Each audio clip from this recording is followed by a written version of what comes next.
My life's gonna change. Your life's gonna change. You gotta make that decision leaving this place. So no more want. Moving forward. We want to go distance ourselves from our friends and family because we have dreams. You go, boom. That hurt right there. But watch. Many of you have not only one, you have not only two. So one represents your mom, one represents your wife or ex or friend or peer or cousin, another one, and another one, and another one, and another one. These are all people that are holding you back. Watch your heart. One of the scariest things about life is a question.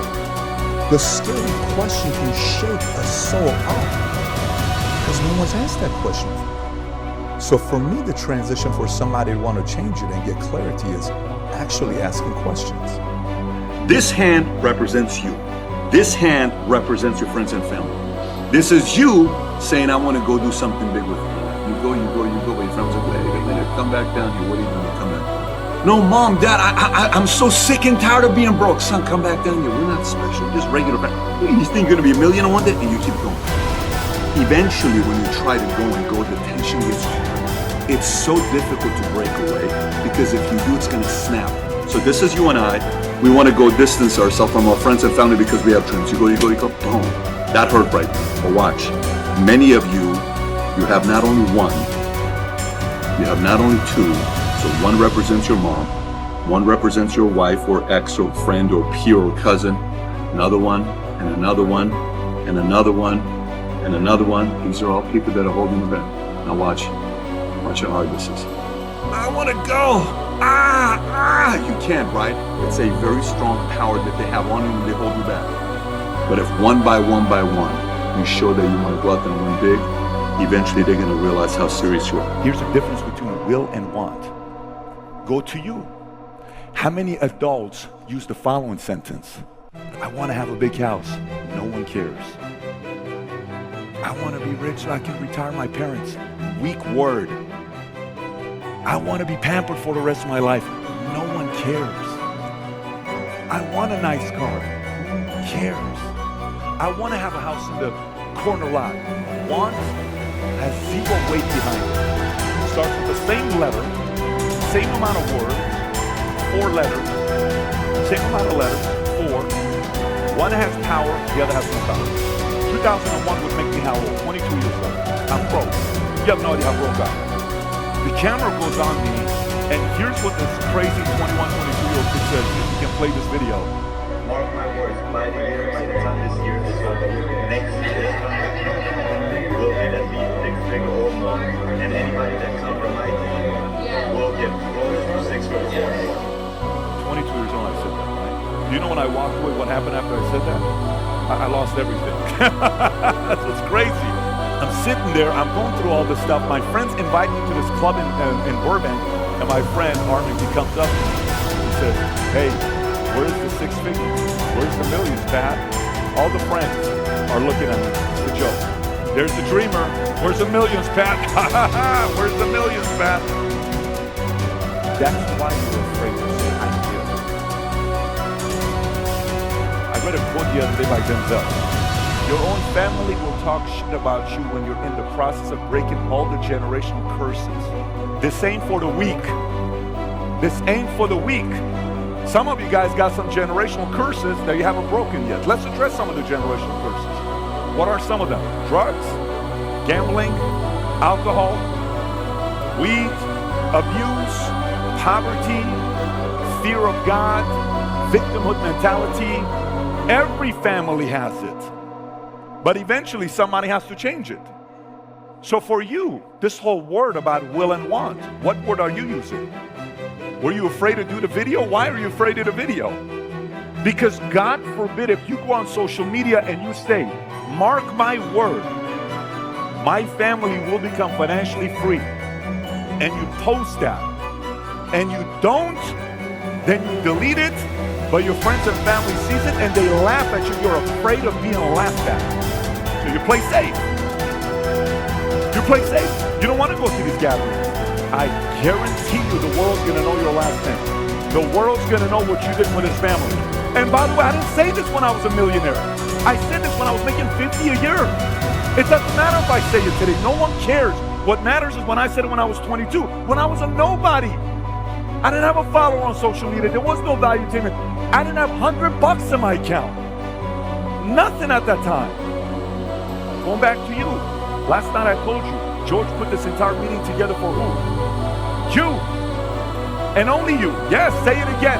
George put this meeting together for me. This is my meeting. My life's gonna change. Your life's gonna change. You gotta make that decision leaving this place. So no more wants. Moving forward. Everybody around you, that's your blood, that's your family, that's in your base shop, that's on your team. Every time they use the word want, change it. Stop them right there. Can I challenge you? Yes.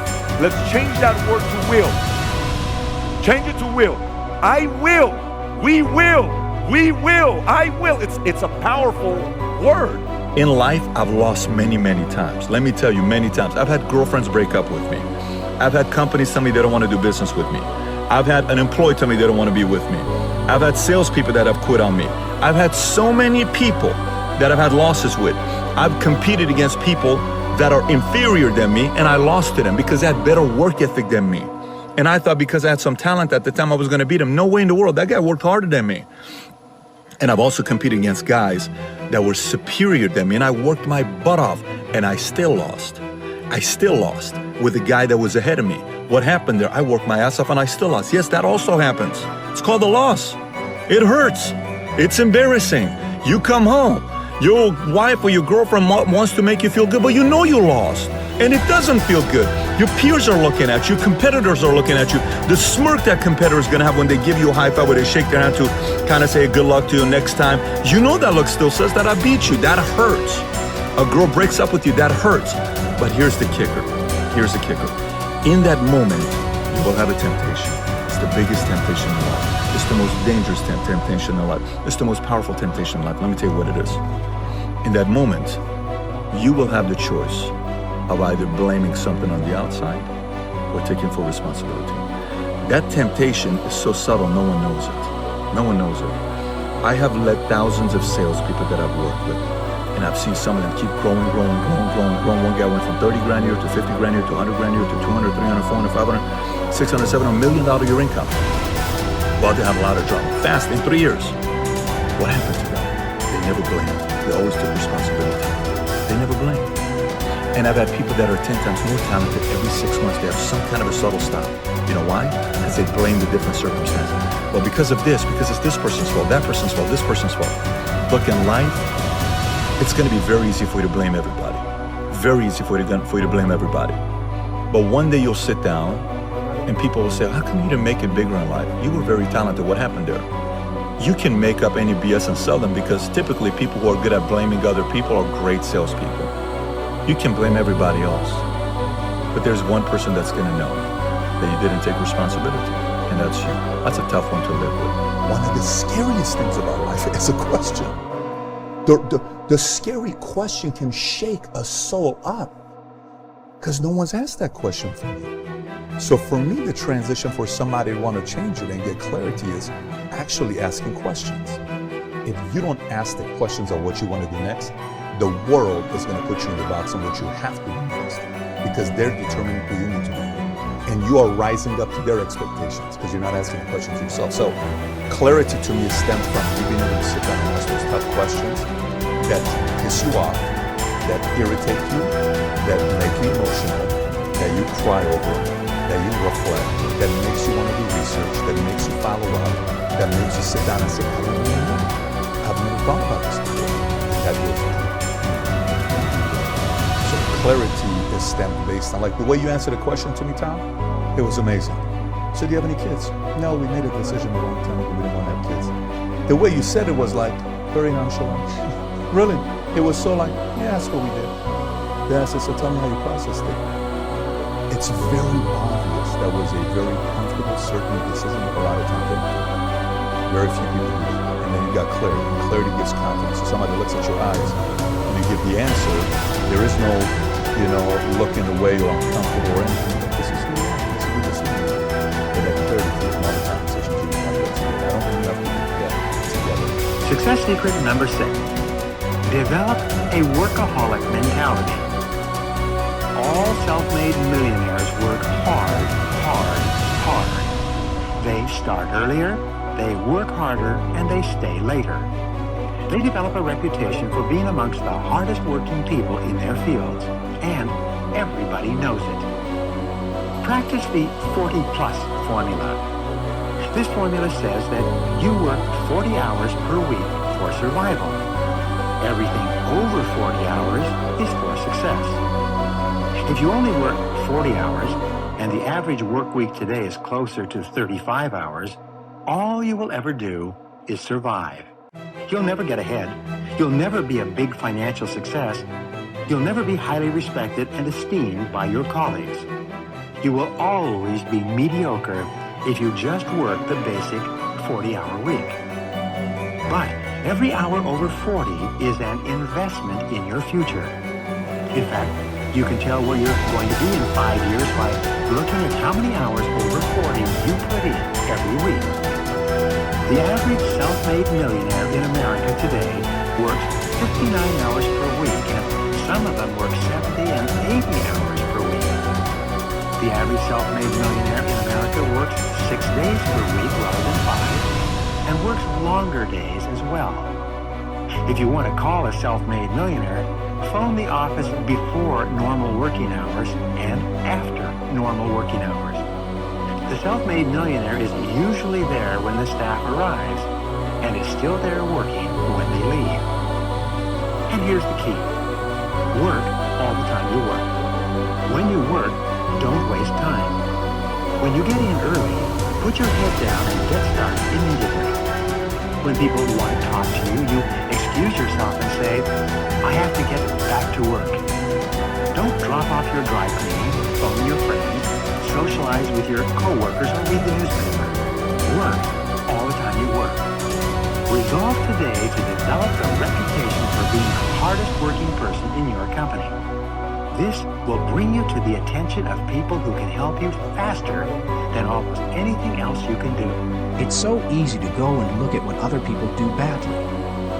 But one of the leadership characteristics of vision that he showed me, and I'll never forget it, is look for the good in what other people are doing and apply it. It doesn't take a genius IQ or 20 years of experience to find the possibility in every situation. All it takes is the right attitude, and anybody can cultivate that. Dream one size bigger. One of the best ways to cultivate a possibility mindset is to prompt yourself to dream one size bigger than you normally do. Let's face it, most people dream too small. They don't think big enough. Henry Curtis advises, make your plans as fantastic as you like, because 25 years from now, they will seem mediocre. Make your plans 10 times as great as you first planned, and 25 years from now, you will wonder why you did not make them 50 times as great. If you push yourself to dream more expansively, to imagine your organization one size bigger, to make your goals at least a step beyond what makes you comfortable, you will be forced to grow. And it will set you up to believe in greater possibilities. Question the status quo.